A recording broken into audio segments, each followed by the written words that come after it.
So we just came from meeting with Albert Bandura in this beautiful little neighborhood next to Stanford. And this guy is a rock star in psychology, somebody that barely anybody in the film industry knows and has developed incredible stuff. But more importantly, because there's a lot of people with theories, there's a lot of people who say interesting things, the practice side of this, the ability for his theory to like actually have significance in the world and on a huge scale with like metrics that you can measure is pretty insane. The sort of metrics that you can only really use in elections, like 30 million people voted here or something. I mean, the kind of content that was produced based on Bandura's work with his direct involvement measures anywhere between a few 100,000 people having a certain action and going to, say, a social center for family planning, all the way to a few million people that engaged in literacy projects that were directly promoted basically by soap operas that were created based on his theories of learning and socio-cognitive drama. I mean, this conversation was so cool. Yeah. I feel like I just met, like, I don't know, some big rock star, from the old days. He's basically outlived most of his contemporaries. Most of his students. He's a 90-year-old man who has like the swagger of like a 60-year-old. Yeah, and if you imagine like 90-year-olds, like the immediate thought is dementia. Like, this guy is so on top of his stuff. I think my personal recall of memory is even weaker than his. Absolutely. It's fantastic. So like, where are my keys? I'll ask Bandura. Yeah, exactly. Bandura will remember. So we've put together for the first time, actually. Cinema of Change has always been not cinema, but a podcast with audio. So this is our first time, after I got some great feedback from a friend of mine from Germany, to actually record our interviews on video. And so we have this absolutely fantastic once-in-a-lifetime type video of Bandura talking specifically about film and the social impact that film and television has. So if you're a producer, if you're a documentarian, if you're a director of narrative content, I think you're absolutely obliged to watch this and to learn from Bandura. And I will say, it is academic in nature, but it's worth it. Push through it, listen to it, pause it, come back, take notes. It's well worth it. All right. First of all, thank you for joining us, Professor Bandura. Well, I'm happy to join you. We wanted to first start off asking about the large-scale impact of media. Can you talk a little bit about whether media does impact people's behavior and their lives, and the significance of that? Well, I might like to put this in the context of our field of psychology. At the time that I was studying the effects of televised violence in children, our theories were primarily oriented around direct experiences within your own neighborhood, within your schools, and so on. Now, the advent of the revolutionary advances in communications technology changed all that, because people are now spending more time in the cyber world than they are in their immediate community. And the research that I was doing on televised violence occurred at the time when television was rapidly diffusing, and people were watching in the privacy of their own home, probably the most wide range of inhumanities. And at that time, there was considerable concern of the effects of televised violence. My own theory was putting the emphasis not only on direct experience, but the power of modeling, because with modeling you can transcend your immediate environment. My theory was focusing on the power of social modeling, namely how you learn from observing the behavior of others and the kind of consequences it has. And that was the time when we had the beginning revolutionary advances in communication technology, where the symbolic environment became much more critical and influential than the direct environment. And it was in that context that I began to do the effects of televised violence. So when it comes down to it, no doubt we model our behavior on what we view. To what degree does that in turn make us violent, watching violent content? Is there a direct link between saying if you watch violent content, you will become violent? No, there's never a direct link. For example, watching a auto ad doesn't mean you run out and buy an automobile. That human behavior is too much complex for a simple one-cause theory. But that was the kind of argument advanced by the television industry, that most people who view televised violence don't go out and perform violence. But that would be true of every other kind of influence. So you have to address the complexity. How does televised violence interaction with other factors determine whether viewers will behave violently? But in my theory, exposure to violence has 4 different effects. First, it's a damn good teacher, namely you learn methods of violence from television. Secondly, it affects restraints over the use of violence in interpersonal relationships. In television, you see, it's mainly the good guys who are doing most of the violence. It's the good guys who are using violence to fight evil, and so it tends to trivialize. It tends to normalize and to endorse violent behavior, because it's Captain Virtue who's doing most of the violence. The third effect is it affects our emotional learning. Namely, you come to like the things you see the models like, you come to fear the things that the modeled fear, you come to dislike the things that model dislike. So these are the emotional effects. And the third, which is the most generalized effect, it affects the public's conception of their reality. Because in our daily life, there are a few places we go routinely and a few collection of friends and so on. So people get their conceptions of their society from what they see and read from the mass media.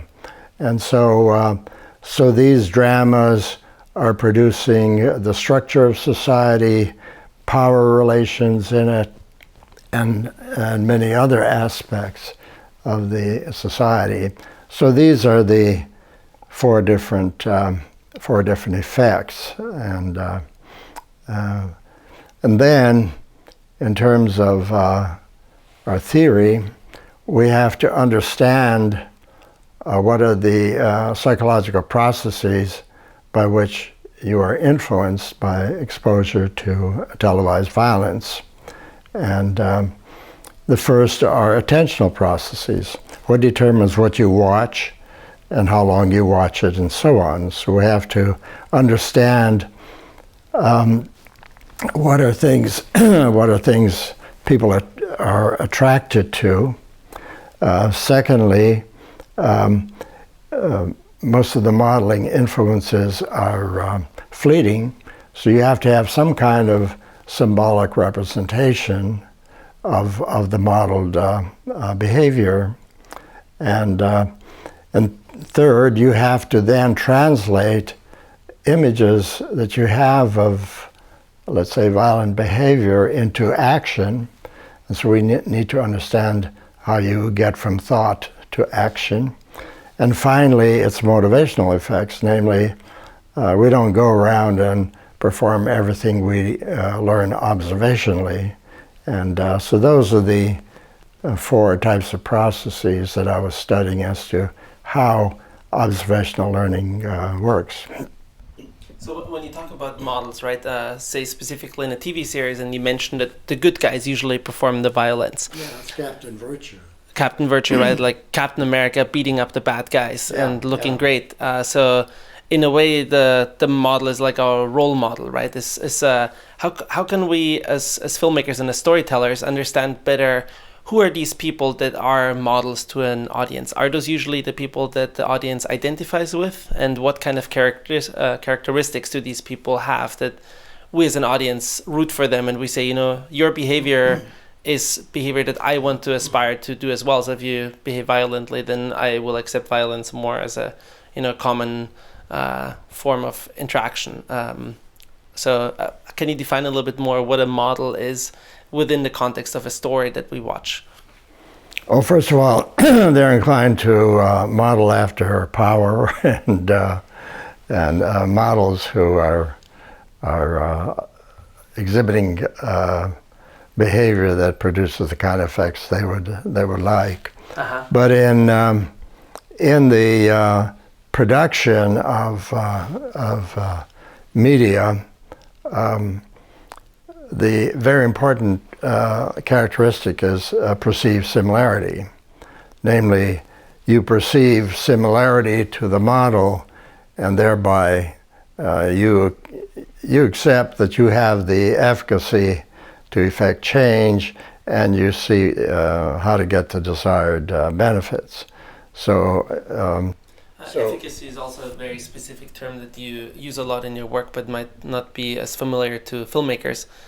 Could you explain efficacy shortly?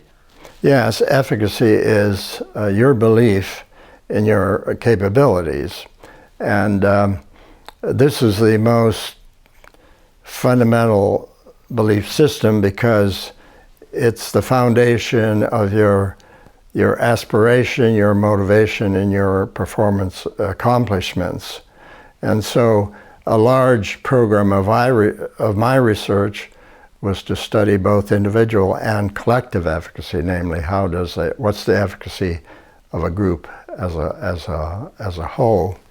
And there are 4 ways in which you build efficacy, namely the most powerful way is through guided mastery experiences, that as you build successes, this strengthens your perceived efficacy. And then you have to learn that successes don't come easy, so they're mastering progressively more difficult situations. And then finally, they have to learn how to deal with failure, because it's through failures and setbacks that you learn. The second is modeling. It's a very powerful way of building people's sense of efficacy, because you're modeling competencies, you're modeling perseverance in the face of difficulties, you're modeling values, and you're also modeling skills as to perform more effectively.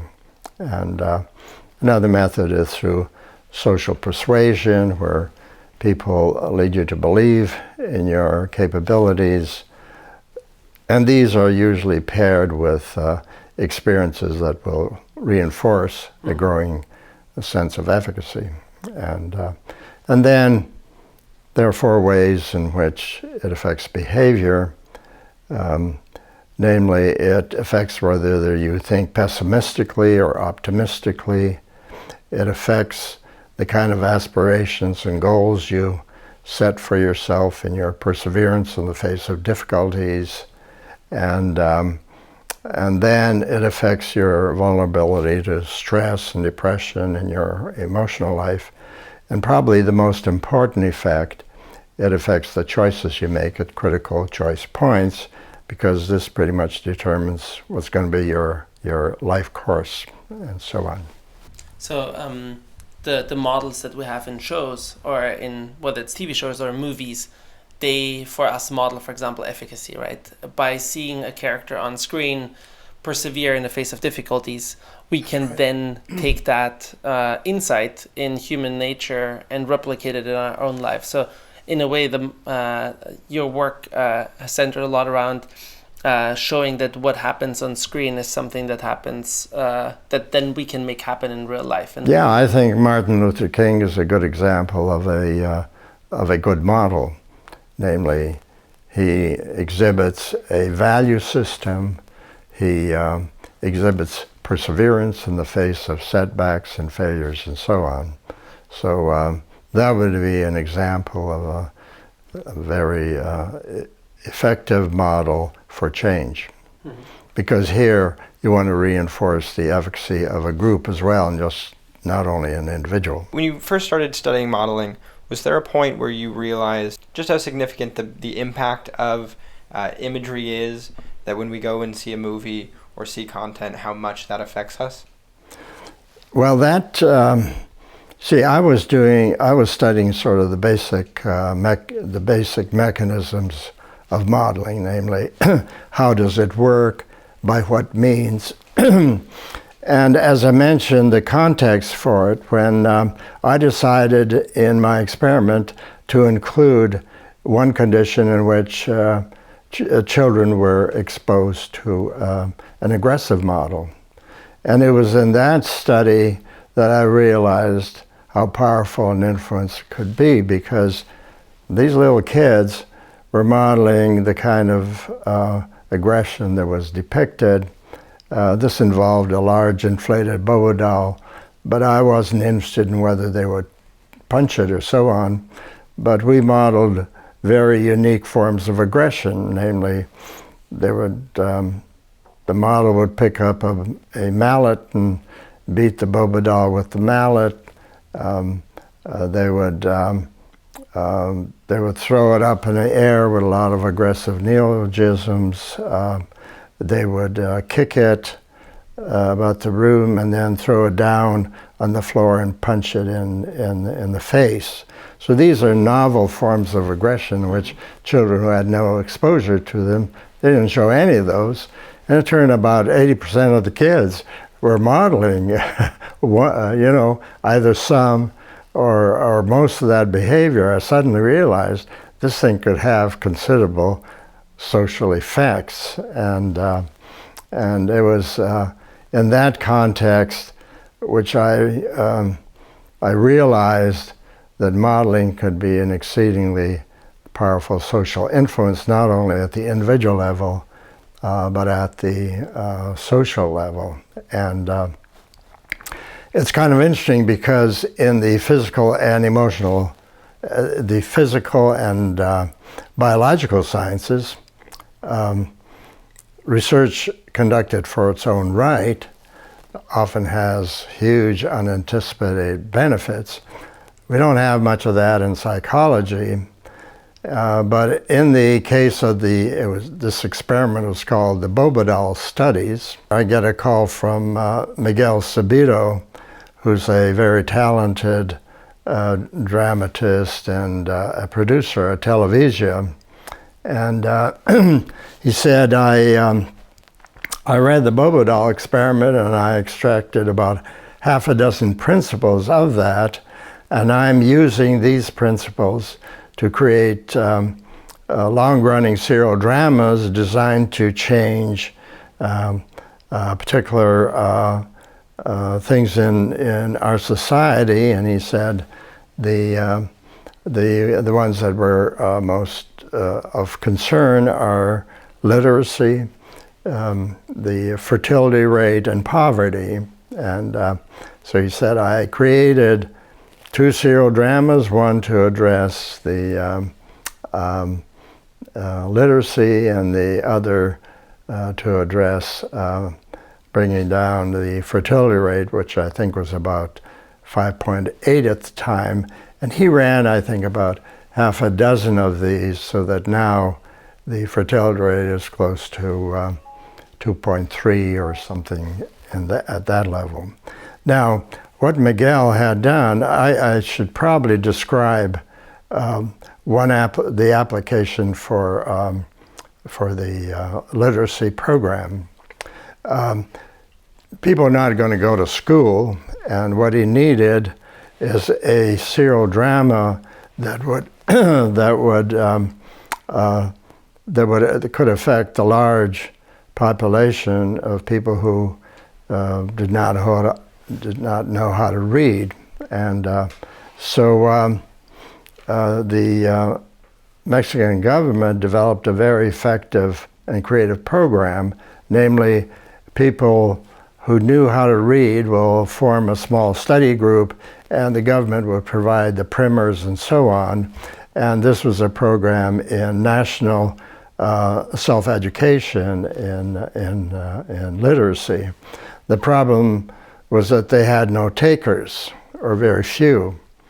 And so you have to find out why people weren't enrolling in the program, and the main limitation of most of our social policies is they don't take into consideration the psychosocial factors. And so Miguel did a survey study and found that there were 3 impediments to enrollment in the program. Namely, some believed they were so complex that they couldn't learn. Secondly, most had a low sense of efficacy, that they had the ability to learn. And third, they felt that why would anyone who knows how to read waste any time with him? And so Miguel, in his serial drama, selected a very popular soap opera performer as the one who knows how to read, and she hits up a lot of people, and they voice these, and you can eliminate these impediments to the program by a serial drama, which you couldn't do if you were going to do this individually. And so you model how the person who knows how to read can reassure people that they have the capability, that others would be helpful in learning how to read, and that we're going to build your efficacy in order to be able to do that. And so the drama then shows them struggling with reading, and then they begin to know how to read, and they're exchanging. There's a lot of humor, they're reading the Constitution and so on. And what you do is you model how they're gaining more and more mastery of it, and then and then they go to the centers for the book and so on.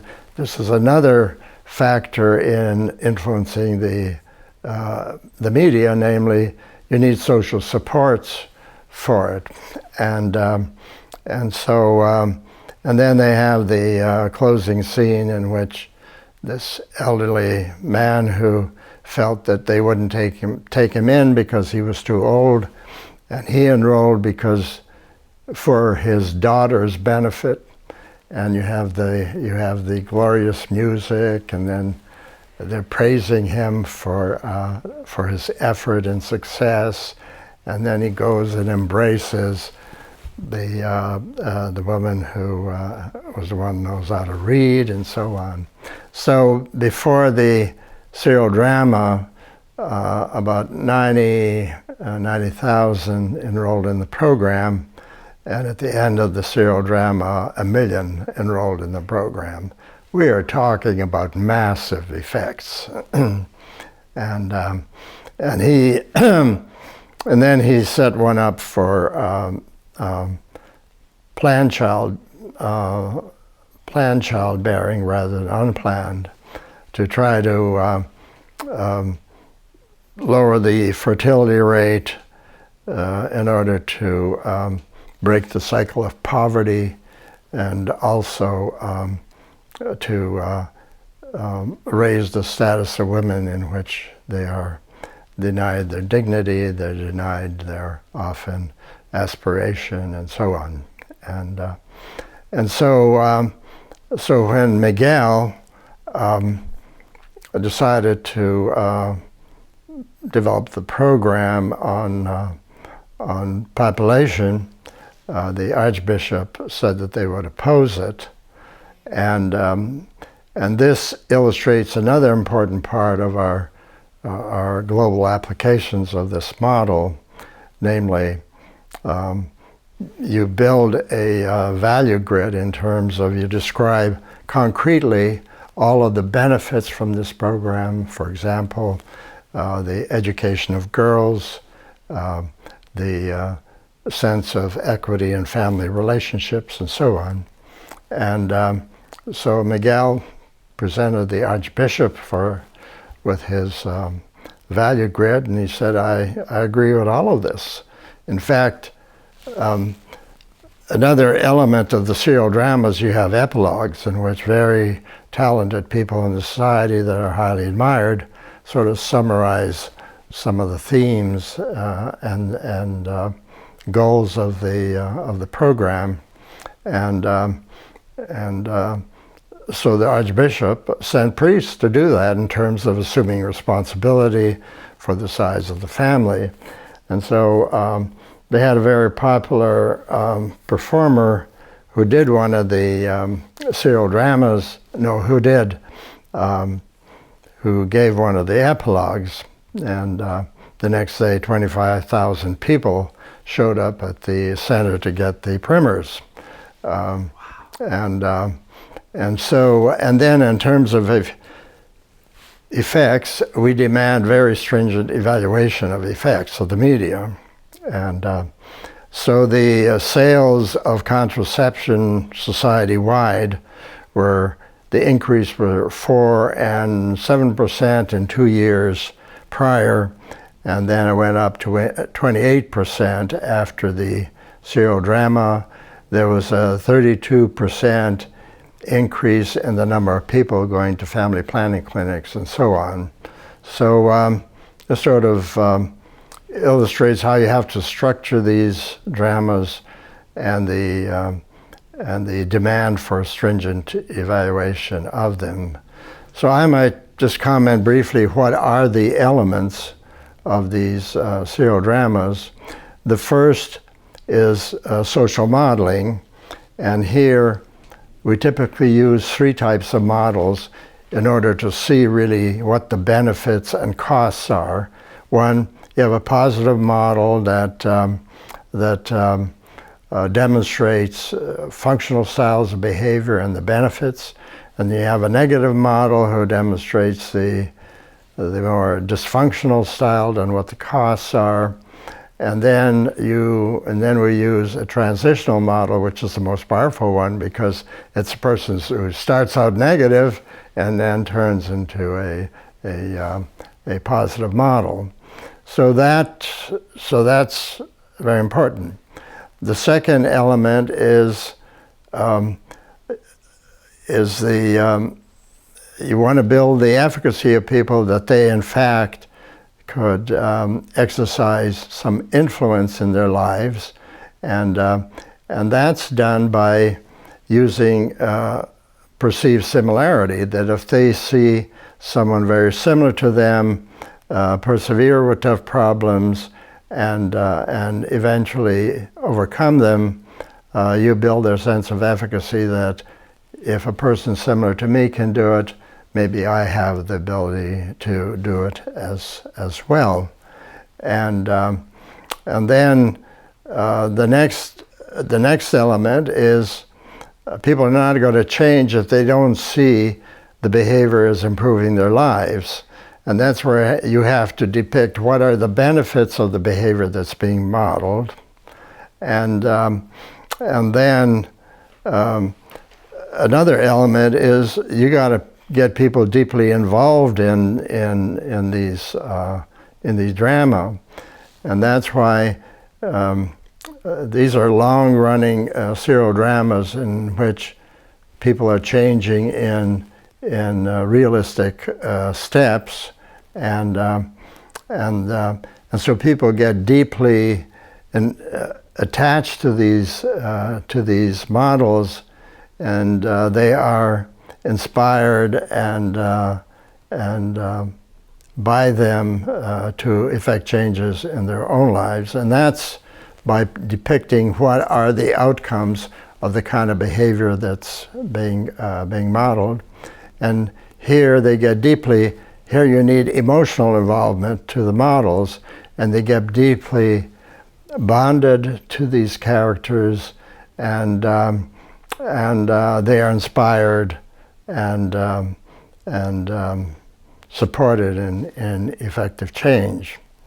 The next element is you need to provide social supports for the changes, because if people are changing but there are no supports in their environment, that's going to extinguish pretty rapidly. So in the models, there are two ways in which you're using the media.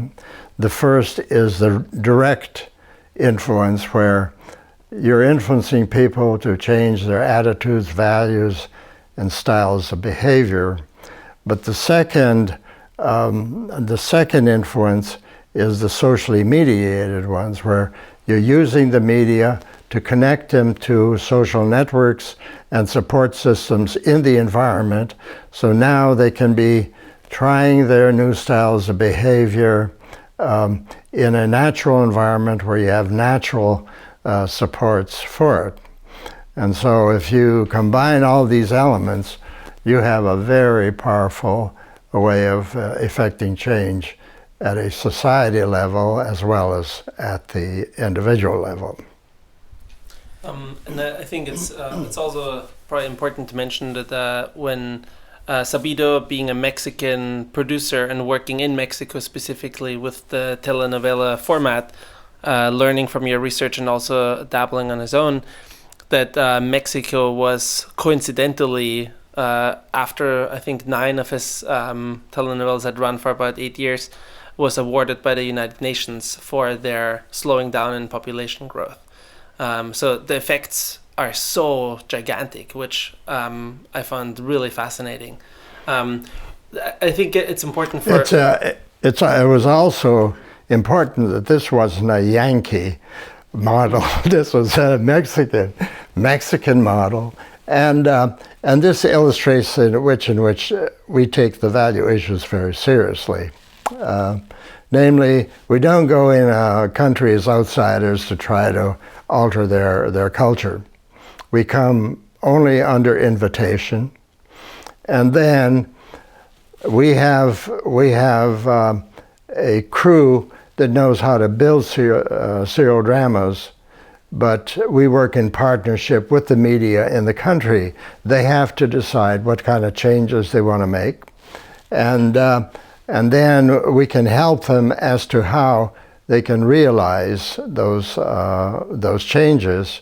And so, and then we insist that these models should respect the covenants of the UN, namely human dignity. You respect human dignity.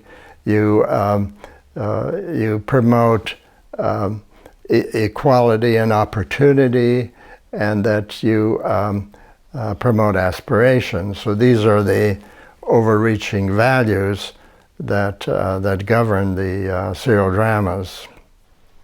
So just to quickly summarize for the filmmakers that that are not familiar with your work or with Sabido's work, essentially Sabido, based on your work, created serialized dramas in Mexico that provided models for people to adjust their value systems, their personal value systems, which then led to a society-wide change in value systems. And by not only providing the models within the series, but also providing the structural support outside of the series and in the real world, people were able to see the change that the characters went through in the show and felt able and felt that they had the efficacy to go through these changes themselves. And then felt there was the real world opportunity to actually implement these changes in their actual lives. And learning from the way that characters in the show dealt with the problems that they encountered when changing their their attitudes, when changing their values, they were able to overcome the same kind of challenges that they then faced in their own lives. And that had a large effect on Mexico itself. I would make only one change, in that it's not so much that we are focusing on values, we're focusing on building their competencies to be able to make effective changes in their lives. But you have to make a decision on what kind of values is this promoting. So in the case of, let's say, literacy, the value here is that if you learn how to read, you exercise better control over your life. And furthermore, with the growing complexity of societies, you need a sense of national efficacy to be able to compete in these societies. And then there are really, you need three types of models in order to have an effective media influence. Number one, you need a damn good theory, and that's what my work provided for Sabido. He read the Bobo doll experiment, and then he extracted the principles, and then he decided that he knows how to structure it. Secondly, you need a good translational and implementational model, someone who could take the theory and translate it into practice, and that's what Miguel did. He was the really creative translator of those principles into effective dramas. Now, neither I nor Miguel had any competence as to how to diffuse this globally. And by diffusion, that's a very psychological. And the spreading, right? Yeah, the third element is the diffusion model, and that's where Bill Ryerson, who was running a large population program internationally, read about this work and decided he was going to abandon his efforts and take Miguel's model on a global basis. And so a country who's interested in one of these serial dramas contacts Bill's outfit, and then they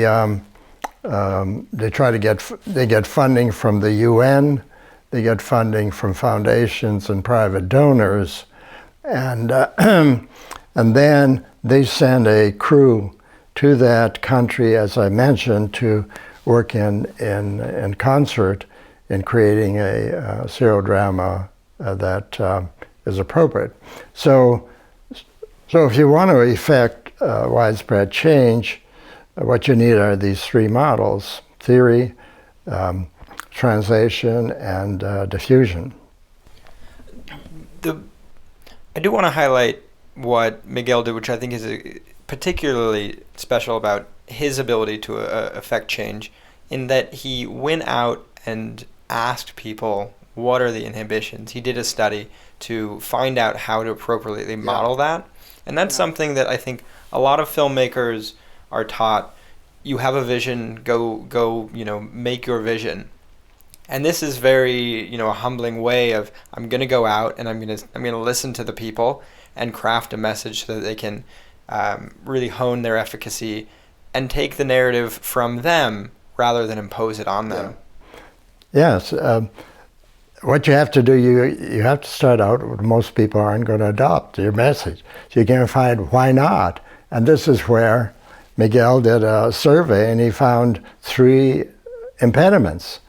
And as I mentioned, our weakest link in social policies is we don't consider the psychosocial element, which determines whether or not they're going to be influenced or not. So you have to understand the public that you're trying to help and realize that they would have changed if they didn't need you if they knew how to do it.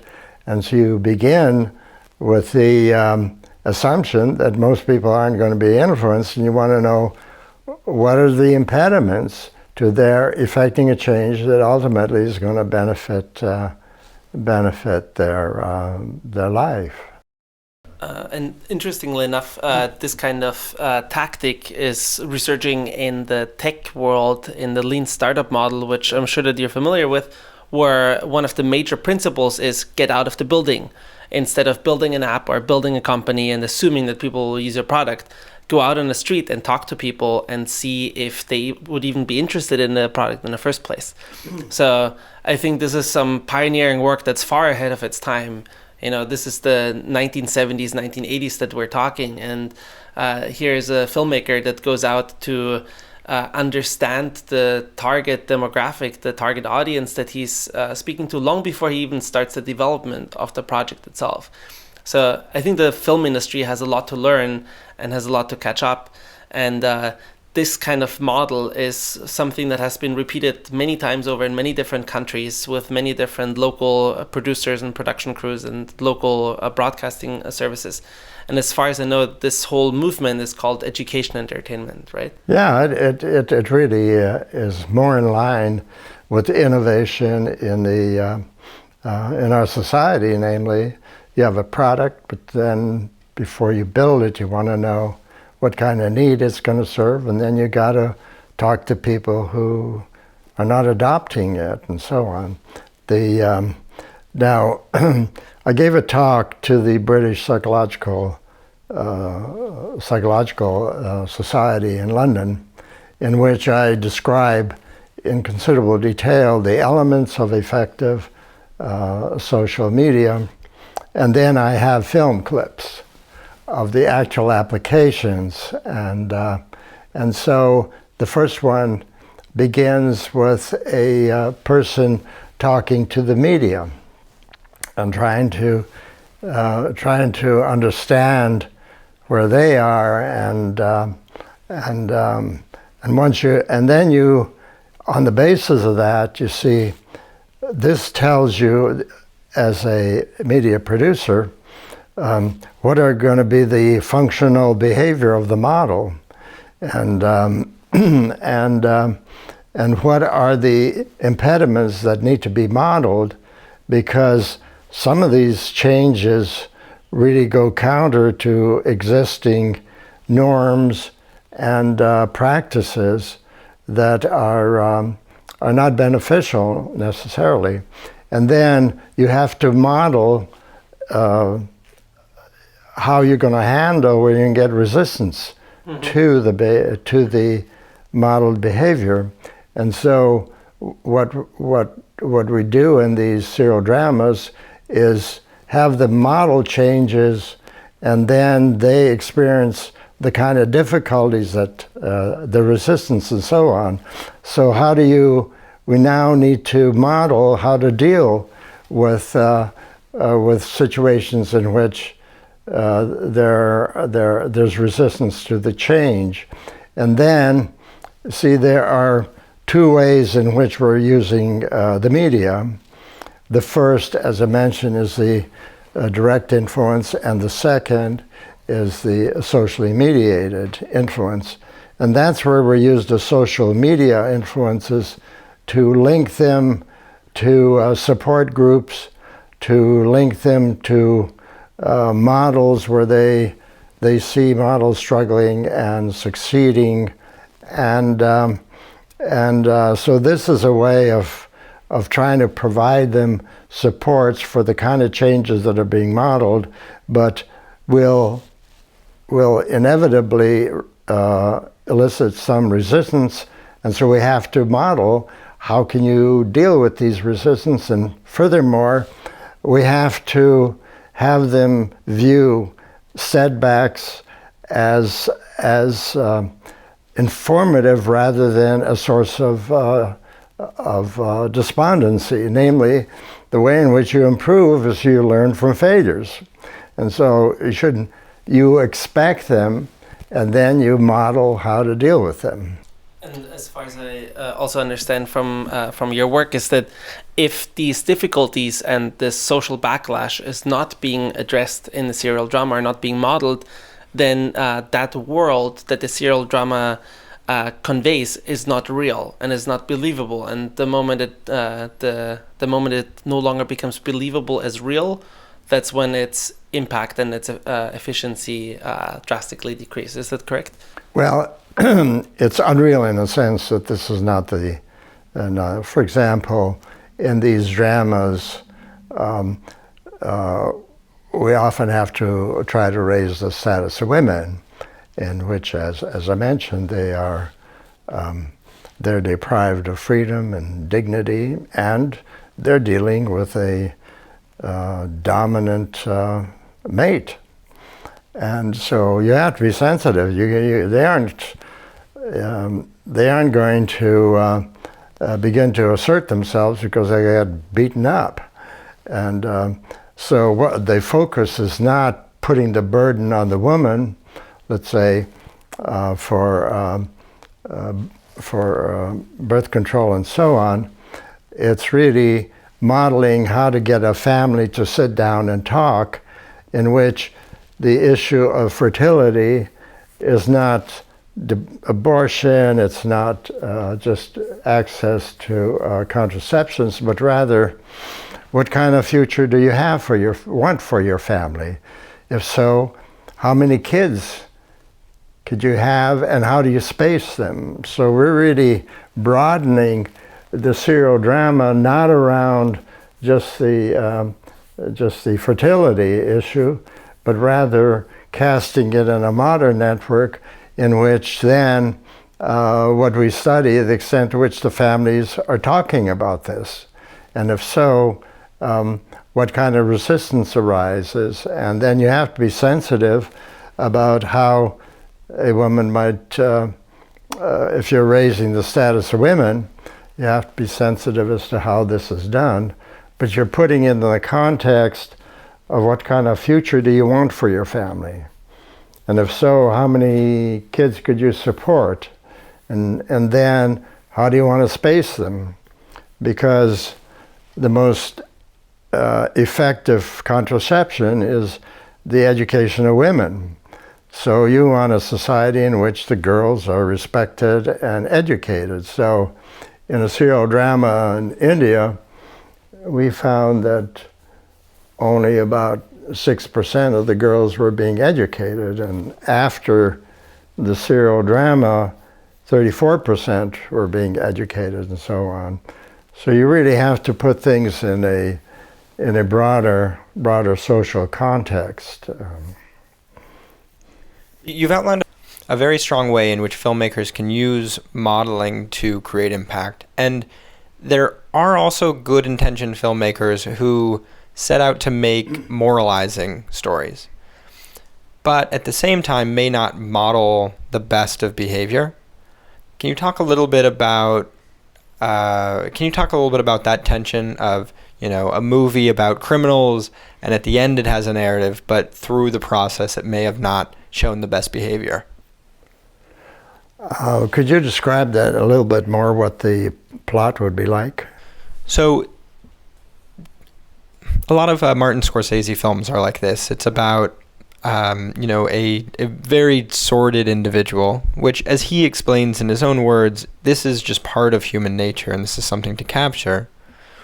But oftentimes people leave the theaters and they say to themselves, I want to go live like that. I want to go be like that. Yeah. Well, if you model if it's a negative model, and if you got to portray that he is living a pretty good life with this style of behavior, it's clear that some people are going to model that. So, and so this is where you have to be careful of what kind of models you're portraying and what kind of outcomes, because they're going to get knocked off at the end. But in the meantime, you have to present the sort of the glory of the life, or at least the benefits of the life. And so you run the risk. This is why in our serial dramas we're using negative models, but we're contrasting them with positive models and transitional models and so on. And But sure, you can model, let's say,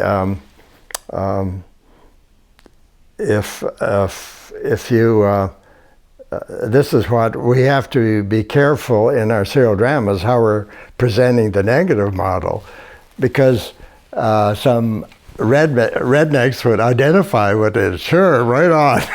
So you have to be careful as to how you're portraying the negative models, and you have to be careful that you aren't proposing a lot of benefits to that style of behavior, because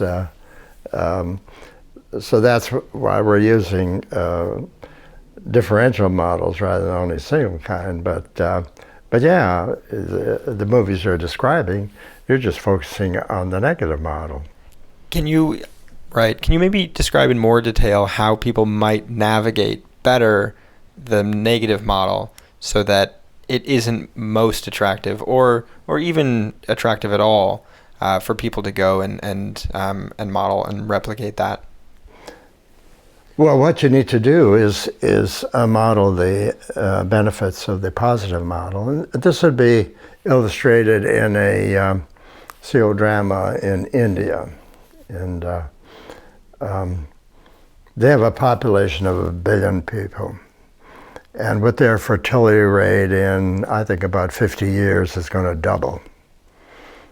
And so here you have and there's tremendous bias in favor of males against females. And so we have the negative model in which the guy marries this adolescent, and here you have the issue of forced marriages at a very early age. So here he's married to this adolescent, and he wants her to start a family, and this is remodeling the problem of childhood births, and so she resists. She says she wants to continue her education in law. Then he calls his mother, and she really she attacks him for not being more assertive, and she attacks her for wanting to continue her education. So she tears up her books, and she says, that's the way in which you treat insubordination. That's the negative model.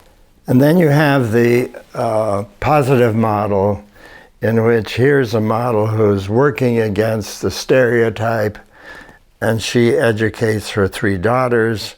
One of them is a teacher, another one sets up a little business in which she's hiring other people. And so what you see is the tragedy of the negative model, and here's a woman who works actively to promote the education of the daughters, and both the quality of their life and the benefit to society. Now, in the negative model, the girl dies in childbirth, and then you have, I think they got about 400,000 letters saying from women who said they are not going to allow their child to be forced into marriage, and so on. So here you see the contrast, the negative and the positive built into the serial drama. Mm-hmm. Right. In a way, even though we've spent a lot of time talking about this very well-structured positive model, negative model, and one that transitions, in a way, there's a way actually with each one to influence behavior. For example, the MTV show 16 and Pregnant shows what it's like. It's a documentary. What it's like for young women to have children at 16, and has drastically reduced the fertility rate here in the U.S. So it sounds like to filmmakers, it's again a more complex space to sort of look at on a case by case basis what those effects might be. And is there anything for filmmakers or things that filmmakers can do to get some feedback, just like what Miguel did in gathering, insight and evidence beforehand, in once they've put together a film, looking at modeling? In your research, how have you looked at films that are finished, and how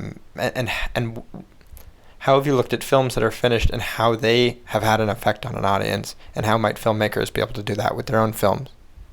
Each year, the PMC has they have a meeting in LA in which they offer awards in regular serial drama, in the regular dramas on television. They offer awards in which they really were promoting positive change. So they offer, for example, you offer it to a telenovela in which this guy comes in and his doctor feels that he is positive, and he objects to it, but then he gets tested and he's positive. And so in that drama they modeled, how is he going to tell his girlfriend, you see, and how is he going to tell his parents? And then so what they're modeling is really a drama that's probably played out in real reality, and they're modeling effective ways of doing that. So that was one of them. Another one which really took a lot of political courage is in one of the dramas, the very popular serial.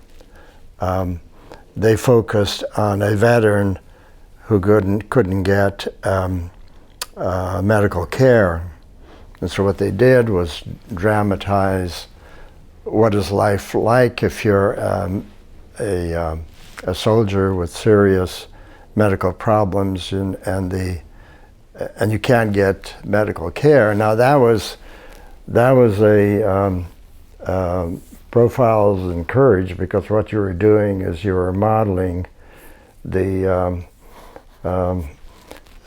neglect of medical services for the military. That was another one that got an award. In Mexico, they also have sort of mini-series, and this is for adolescents, so produced and run by adolescents, namely. They go out on the streets and they find out what is a serious problem that the adolescents face, and then they have a very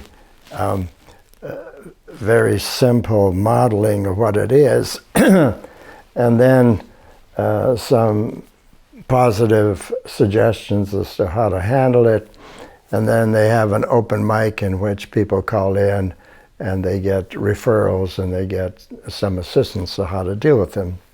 Very popular. It wins the awards annually in terms of it's produced by adolescents. It's tied to reality. They go out on the street and find out what is a problem, and so they're dealing with heterosexual problems, with homosexuality, and a large number of problems that the youngsters face. And there's a serial drama in which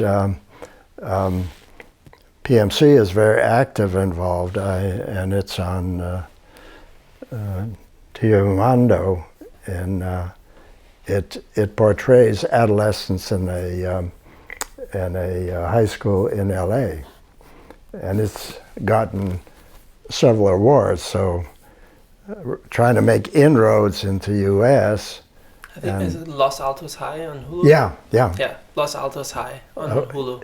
Yeah, well, that's done in collaboration with PMC, and they win awards, and so that we have to get creative as to how the Sabidos can work with the media.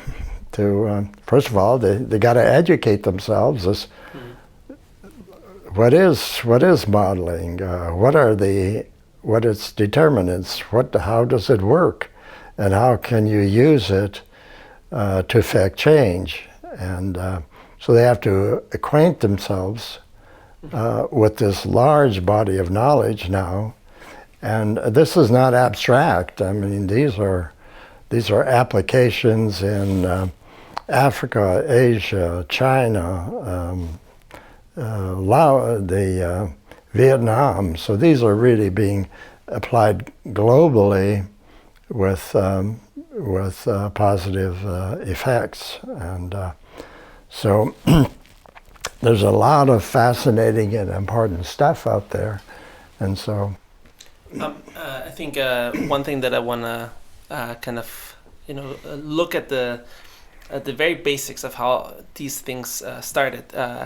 Because when we talk about large serialized dramas that are broadcast on a nationwide scale, that's a daunting task for the early filmmakers. This is stuff, for larger accomplished filmmakers like Sabido, who, have honed and perfected their craft over decades and are ready to embark on a, nationwide impact that they can have on their... I might add that many of these serial dramas are on radio in places where you had very low diffusion of television.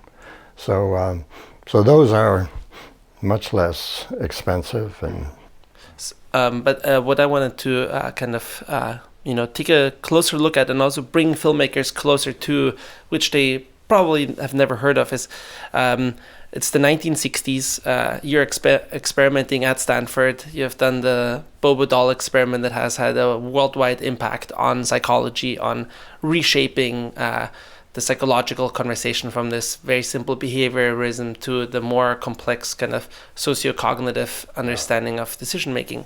So there's a study that you did on phobia for children that were afraid of dogs, I believe, right? Was it dogs or snakes? Yeah, well, there were two. One was by Bob O'Connor, who did a study with very quiet and non-assertive children, and so what he did was model how children could begin to become more active. How do you get yourself into a group? How do you participate in it? And so what he did was modeled social skills and got really big differences. So this was a preschool, right? It was a nursery school. School at Stanford, and these children were much less socially active and socially skilled. Yeah, than the other they were kids. kind of withdrawn and very... And so, as far as I understand, he created a 23-minute long video with 11 different scenes. Yeah. So 11 different children being models. Yeah. Being, I would assume, different in gender, right? So there was some boys, some girls. Yeah. So each of the people in his test group had somebody to relate to. And as far as I understand the study, after watching this single video, the kids already started modifying their behavior within the group. Yeah, well, he measured the extent to which the kids were socially active in the nursery school. And what was the outcome that? Oh, they became more socially active, and they found out maybe they could do better than they thought, and so what you got is a very positive effect. Then, but I ran an experiment on how to alter children's fear of dogs, and this was done in the nursery school as well.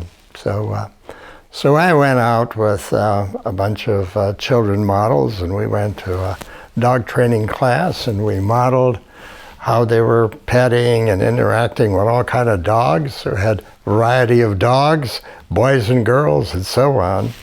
And we found that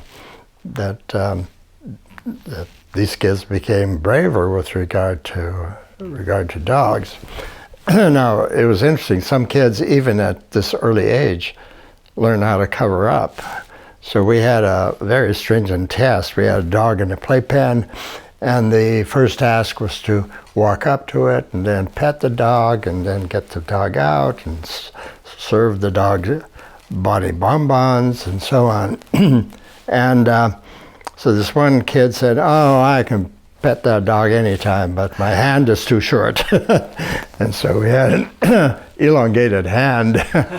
And so we got big changes in the children's ability to interact with dogs. And then we always do follow-ups and to see whether or not the effects are changed. And well, then we really expanded this work into using modeling and guided mastery as a way of treating dog phobias in adults, and also agoraphobia, which this is probably the most severe anxiety disorder in which people can't leave their homes, they can't drive, they can't go shopping, and so on. And that turned out a very powerful treatment in which they first of all observed a model. We would ask them, "What do you fear that the snakes will do?" And then they watched a one-way mirror, and they felt, it's going to jump on you, it's going to choke you. And so the therapist puts the snake around their neck, and it just hangs there anxiously. And so we asked them what they fear, and we modeled that it doesn't happen. You don't sit around and talk about trying to change their fear. We model. We say, "Well, what do you fear?" And then we model how to overcome that. And then we use graduated steps in which they're too fearful to even enter the room. And so they watch through a one-way mirror, and then we get them to the point where they can stand at the door. And then we have a number of mastery aids in which they can't fail. And so then we say, "Well, can you get a foot closer to there's a snake in a cage there?" And they said no. And then you use joint performance, where you do it if we do it together. And so pretty soon they're pretty close to the cage, and you ask whether or not they could touch it. Of course not. And we know that they can't, but we have a way that they can. So we have them put on a glove, and they said, "Well, can you touch it if you just do it on my hand here?" And pretty soon they're touching it, and they say, "It's not slimy." And look at beautiful colors. And so in about 4 hours, we got them handling the snake, letting it loose in the room, and so on. And the effects were absolutely dramatic, because these were people who had been tortured with this phobia, where they couldn't, do things outside. They couldn't go on vacations with their family if they involved any outdoor stuff. They're plagued with nightmares for 20, 30 years. And in about 4 or 5 hours, they overcame this phobia. And so, and then we did a 4-year follow-up, because critics would say, "But did it last?" And we brought them back, and they were just as bold as they were before. But then, and so they described how their dreams changed, that at first, the dreams were, as they gained mastery, they were commenting about the interesting qualities of snakes. And then one woman said that she had dreamt that the boa constrictor had befriended her and was helping her wash the dishes. And so we totally transformed their dream activity. And so 5 years later, we call them back in, and they're just as bold as they were before, but they explained to us, your treatment was had much more powerful effects. We're thankful to be rid of this damn snake phobia, but that I could overcome this phobia that had tortured me for 30, 40 years, not that many, but 20 years, then I thought, what about these other things? I started speaking up more. I loved riding horses, but I was kind of scared. And so what they were describing is that the treatment had restored a sense of efficacy, that they were capable of managing situations, and they threw themselves in different activities and found out that they were succeeding. And it was in that context that I suddenly realized what our treatment was doing is restoring a sense of efficacy, that they now have the efficacy to be more active, to be doing the things they formerly avoided. And that's when I decided I'm going to shift my research from the guided mastery treatment to an understanding, what is this belief system, how does it work, how do you build it, and what kind of effects can it have, and so on. So there's a lot of serendipity to our research. Namely, I discovered this tremendous power of self-efficacy, not because I was out studying it, but I found it in the course of producing these marked changes in a very short period of time, which then that was dramatic because they could achieve such major changes in such a brief period of time. So this has been a tremendous conversation so far, and I think as a filmmaker myself, you'll look back on it and see it as a fulcrum in how I've changed and consider filmmaking. And one of the things along those lines is the mode in which we do it. And the study with snakes, they showed a video, and to my understanding, it was a short video that then had this modeling. Yeah, that's the one with the children. Yeah. Right. That then had this effect. Now, we've talked a lot about serial dramas, and in that example, we that's just a short video.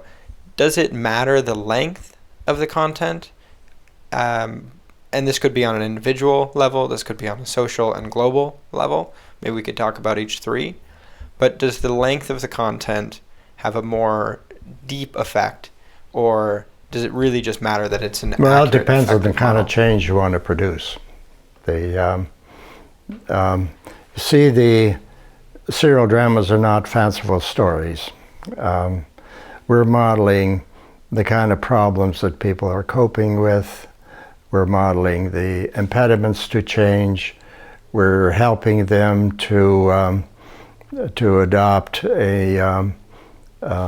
some vision of a better future, and then we're informing, we're guiding, and we're enabling them to take the steps to do that. And then you see, we're trying to make multiple changes within a society. So what we have are essentially multiple plot lines, and then a lot of intersecting plot lines. So we're not changing only one behavior, but we may be addressing a variety of behaviors, raising the status of women, how to deal with interpersonal relationships, and a whole bunch of other things. And it's the fact that these are long-running dramas, that they involve multiple plot lines and intersecting plot lines that give its versatility, its generalizability, and its power. But then we could be using creative dramas on a short-term basis, provided that these are not complex social problems in which you have to approach this gradually rather than through a short film and so on. But I would assume that, for example, when I'm describing the awards we gave to popular programs, but you see that was just segments within that had an effect, because people are already bonded to the characters and so on, and so it's an empirical issue how to begin to increase the power of short dramas rather than long serial dramas, and so that my research, Bob's research on how to increase the social behavior of children, he had film clips in which he modeled how do you approach a group of children, how do you get into it, how do you begin to participate in it, and modeled skills for doing this. So these are very short videos that the children were watching. And the same thing with our dog phobias. So in our dog phobias, they just watched it once. And so you can use the principles to produce changes with briefer media, but see there we're producing a single distinctive change. So essentially the idea would be to, crystallize some sort of pattern out of it, maybe similar to what Sabido did, that if you have a single effect that you want to achieve, say the social engagement with others or the fear of dogs, then a single focused piece of film or video could be instrumental in allowing that change to happen and that efficacy to take effect in a person. Whereas if you look at more complex social problems, then you need a serialized form. Oh yeah, because here you're dealing with a broad, well-entrenched resistance to change. These are complicated changes that you're trying to help people to make. So there you really you want a series that's showing how people are changing, and also how they're dealing with resistance to change and so on. But in the short ones, you're using the same principle, namely, you have your modeling has to include perceived similarity, that they see. They see little kids who have difficulty in social skills, and you see them changing, and you're modeling how they changed. So you have perceived similarity is very. If they see some kid who is really skilled and is handling a social situation, they don't benefit from that because they, well, sure, he's a skilled kid, but I can't do that, and so you're using the same principles, namely perceived similarity, depiction of positive outcomes, and then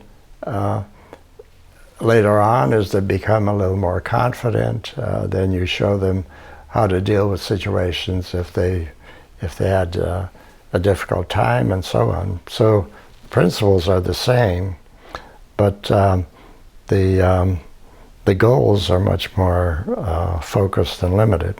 Mm-hmm.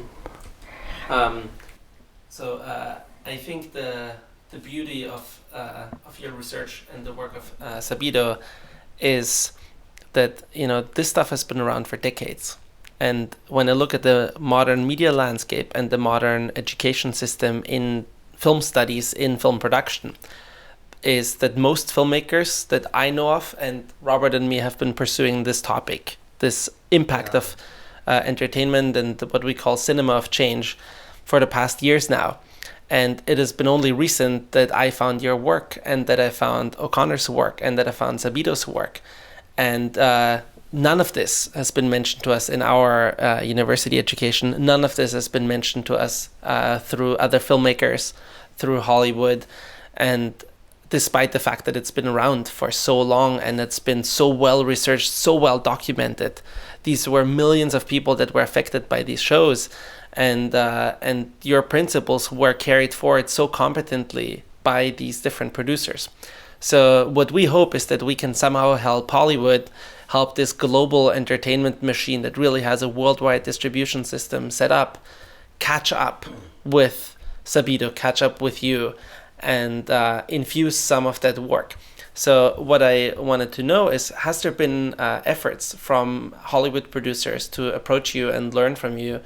And no matter what, they probably don't even know I exist. So there hasn't been anybody coming from, say, PMC has tried to build this connection by having this annual summit in which they award producers of well-known programs where they see that they applied some of these principles effectively, and so on.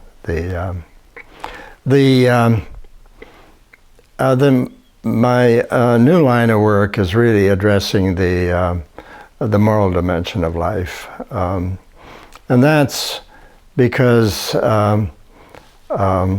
we're witnessing a pervasive moral paradox in which people are behaving in harmful ways, but still retaining a positive self-regard and living with their behavior. And so I've identified about 6 mechanisms by which they can live with this paradox. Namely, they strip morality from the behavior, they disavow responsibility for it, and they dehumanize those that they mistreat. And so, and so much of the resistance to change is we aren't going to be changing systems if this moral paradox continues. And you get your daily reports of Wells Fargo and the car industry, and so my current effort is to how to identify and document how these 6 mechanisms are operating at a social system and even a global level, on the assumption that you aren't going to be able to effect much change as long as people can be engaging in moral disengagement in their behavior, and this is fine with them and the society, and so the positive side is that we need to make it hard for people to strip morality from their conduct. 2, if people were aware of these mechanisms of moral disengagement, they could see through them and they would lose their effect. And finally, we need to build humane societies that are based on a sense of common and shared humanity. And so the book is also a call to action to by moral engagement to build inclusive, socially just, and humane societies. So that's my new effort, and it addresses virtually every major system in society, and documents the pervasiveness of moral disengagement. And as long as you can behave inhumanely and still feel good about yourself, why should you change? Is the book already available, or? Yes, it was published a few months ago. Great. It's called Moral Disengagement: How People Perform Harm and Live with Themselves, and so we need to build morality also into our media programs, and also flag moral disengagement and as another task for us. Could you give a short piece of advice, or maybe a series of insights that you think are most significant to filmmakers who say, I want to learn more about Bandura's work, I want to understand better what education entertainment is, and I want to then actually practice it. I want to put these things into practice and create my own short or long form narratives that include these insights. What kind of advice can you give to these filmmakers? Well, my advice would be simply acquaint yourself. There's a huge literature now, and this literature is beneficial because it's actually using serial dramas on a large scale, or using the media on a large scale to effect change. And so there are several levels at which the media needs to be informed about. Namely, the first is the fantastic power of the media, and then to understand the principles by which you can use it for human benefit.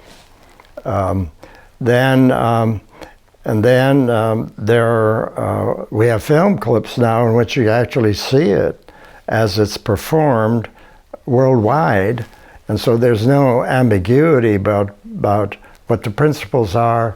There's no ambiguity about how you translate those principles into effective dramas or effective influences, and there's no ambiguity how to diffuse them.